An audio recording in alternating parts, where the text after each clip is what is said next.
সব ভাঙ্গে দিয়েছে স্যার। ভাঙ্গে দেওয়ার পর আমরা এখানে আশ্রয় লইছি, ছাপড়া দিছি। এরপর ওই হেরা কইছে কি যে জিনিস গেছে আলমগীর মাস্টারে গো, হ্যাঁ জিনিস গেছে। হেরা কইছে কি আমার ঘরে তোমরা থাও। এই কয়েকদিন আগে হ্যাঁ জিনিস পায় না, খোঁজ খবর লইছে। খোঁজ খবর লওয়ার পর হেরা আমাকে জোর পূর্বে নিয়ে চালপোরা খাওয়াইছে, ঠিক আছে স্যার। চালপোরা খাওয়ানোর পর এখন আমার মায়ের দোষারোপ করে হ্যাঁ গো বাড়ির সব, বাইরে আর কোনো মানুষ আছে না, বাইরের আছে 2-1 জন, হ্যাঁ গো বাড়ির সব মানুষ শিখদের বাড়ি। তারপর সিরাজুল শিখদের বাসায় সার্লিশি দেখছে, এই নিয়ে হ্যারে রুমের মধ্যে আটকে করে হাত পা বানবে, দই আনছে, পেলাজ আনছে, ঠিক আছে। হাত পা বান্ধে মনে টর্চার মর্চার করছে। এবার হ্যাঁ শিখের গেছে যে আমি জিনিস নিছি ঈদের পর দিন দিম, আজকে ঈদের পর দিন, ঠিক আছে। তো হে তো জিনিস নেই না। তারপরে রাস্তা করার সময় ঘর ভেঙে দিছে। ঘর ভেঙে দেওয়ার পর তারপর আমার বলছে যে কই যাবি, আমাকে জায়গা জমি নেই, আমাকে যাওয়ার মতো কোনো পরিস্থিতি ছিল। তারপর আমি তখন প্রেগনেন্ট ছিলাম। তখন তারপরে আমি আমার বাবার বাড়িতে চলে যাই, তারা এই জায়গায় ছিল। তারপর আমার বাবার বাড়ি থেকে আসার পরে আমি ছোট্ট বাচ্চা নিয়ে এই জায়গায় থাকতে অনেক কষ্ট হইতেছিল, তাই তারা বলছে যে আমাদের ঘরে থাকবি। তারপর আমরা তাদের আইনে আর কি ছিলাম, তাদের ঘরে একটা রুমে ছিলাম। থাকার পরে এই কিছুদিন পর আবার চলে আসছে আমাদের রুমেই। তারপরে একদিন বন্যা হয়েছে। বন্যা হওয়ার পরে যে এই জায়গার ভিতরে সব ছাপড়া মাপড়া উড়াই লইয়ে গেছে, উড়াইয়া আমরা আবার এই ঘরে গেছি। যাওয়ার পরে এখন হ্যাঁ জিনিস বিশ্রান পড়ছে। এই সময় ওদের জিনিস আনছে কবে তারা কিছুই জানে না, যে জিনিস কবে আনছে, কোন জায়গায় রাখছে, কি করছে, এগুলো কিছুই জানে না। তারা কইতেছে যে জিনিস নিয়েছে, জিনিস চুরি হয়েছে। তারপর আমাকে 3 জনের দোষারোপ করছে, আমার শাশুড়িরে, আমার হাজবেন্ডে আর আমার দোষারোপ করছে। পরে তারপরে আমার শাশুড়িরে জোরপূর্বক আমাকে জোরপূর্বক চালপো রাখা হয়েছে। চালপোর ভিত্তিতে তারা ধরছে যে আমার শাশুড়িরে জোরপূর্বক অনেক টর্চার করছে। টর্চার করার পর তারপর পরের দিন সালিশি বসছে। সালিশি বসার পর তারা আমার শাশুড়ি তখনও না স্বীকার গেছে, আমার শাশুড়ি বলছে আমি নেইনি। তারপরে তারা নখ উঠানোর জন্য প্লাস আনছে, দড়ি আনছে, গামছা আনছে, যে চোখ বানবে, হাত পা বাইন্দা তারপর নখ দিয়ে প্লাস উঠাইবে, মানে প্লাস দিয়ে নখ উঠাইবে, হাত পার 20টা আঙ্গুলের নখ করছে যে আলমগীর শিকদার। তারপরে হচ্ছে গিয়া নিউ শিকদার, মিজান শিকদার, শামীম শিকদার, জাহাঙ্গীর শিকদার, জসিম খা, সুলতান মুন্সি, হুজাইফা শিকদার, সিরাজুল শিকদার। এরা আর কি আমার শাশুড়ির সাথে অনেক করছে, চাপ সৃষ্টি করছে, টর্চার করছে। তারপর এই ভয়ের চোট আমার শাশুড়ি মিথ্যা স্বীকার গেছে যে আমি জিনিস নিছি, ঈদের পরের দিন দিব। তারপর আমার শাশুড়ি মিথ্যা অবাদ সহ্য না করতে পারে, তারপর সেই গ্যাসটা লোক না তারা মনে করেন আমরা এই স্থানীয়, আমি আসিয়ারও জিজ্ঞেস করছি যে আমরা চালু করে খাইছেন মেম্বার, চেয়ারম্যান, চৌকিদার, শহীদের থাকবে, তারপর প্রশাসন থাকবে, আপনি তারপর আপনি চালু করে খাইবেন। সে আমার বলতো তুই কে, আমার খালা, আমার তো আপনার জানার দরকার আছে। কয় কেন তোমার জিঙ্গি, তোমাদের কি জিঙ্গি আমার কাজ করবে? আমার জিঙ্গি না, আমার খালা, আমার তো জিঙ্গির দরকার আছে। না তুই কেডা, তাহলে জিনিস তুই দিয়ে যাবি। এবং আমার বাসায় গেছে, আমি স্থান দিয়েছি, হেলিকে আমার হুমকি দেয় যে স্থান দেবে আমি তারও কিন্তু আসামি করা হইবে।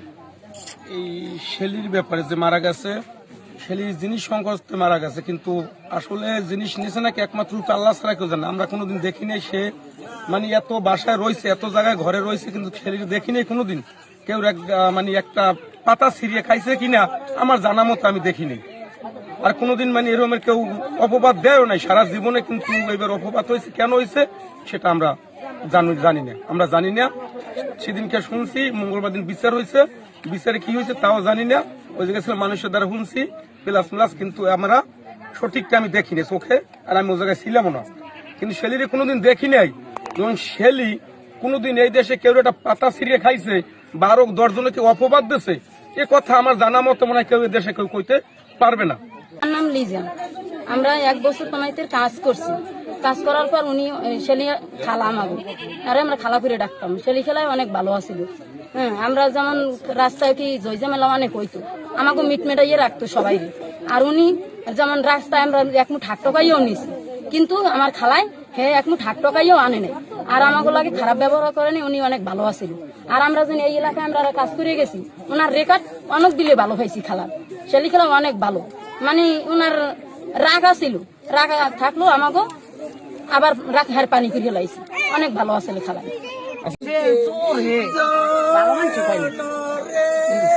আমরা কাম করছি, আমরা জানি না ওর খবর। এই যে ভাবি আমরা কোনো সময় আমি এখনো আমরা কাম করি এই তো হবাই না আমরা আমার কথা হইনি বুঝে যেটা আমি দেখা লেজাম আছে ওই জীবনে এইরকম তো দেখিনি ছেলেরে কোনো দিনও কত জায়গায় আসছে চলছে। ঘটনা আমি মানুষের কাছে শুনছি সে নাকি বিষ খেয়েছে, আগে দিয়ে লাশ, কিন্তু মানুষে বলে জিনিস চুরি হয়েছে রাখি তারা সালিশি করছে। এই অনেকজনের কাছে আমি ইনকোয়ারি করলাম, একই কথা বলে আর কি। কি বলে তারা? তারা বলতো যেটা সালিশ হয়েছে ঈদের একদিন পর জিনিস দেওয়ার কথা তার। এখন আপনার ধারণা কি যে এই মৃত্যুটা কি ওই যে জিনিস চুরির কে কেন্দ্র করে? এখন জিনিস চুরি করে, এখন তো সবাই বলে যে এরকম সালিশি করছে জিনিস একদিন পর দেওয়ার কথা। আমি কি ঘটকদার যে এইটা করি না ওইটা করে, এখন বোঝা যায় তো ওটা উদ্দেশ্য নিয়ে ঘটনা ঘটাইছে।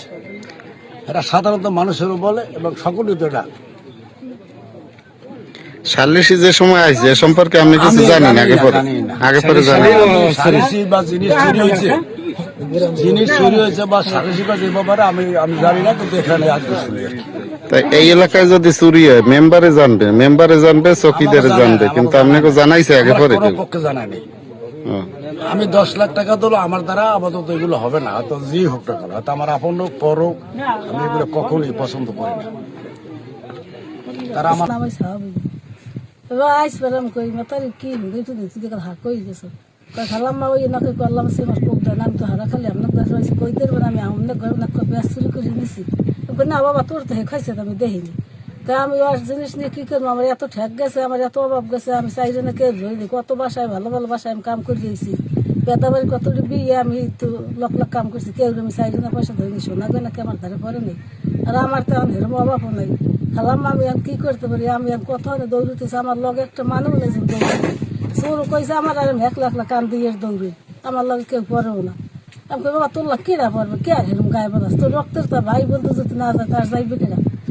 হ্যাঁ তা তুই হ্যাঁ ওরকম না করবো, হ্যাঁ তুই চেষ্টা করে তোর যে আছে লাগাই বেশি কিনে টাকা পয়সা দিয়ে দে, তো আমার বুঝি তুই মরবি চলবি না, মানে মরবি বুঝি না, তোর যে ক্ষমা ভর্তি তুলা দেবি সে আল্লাহ কর।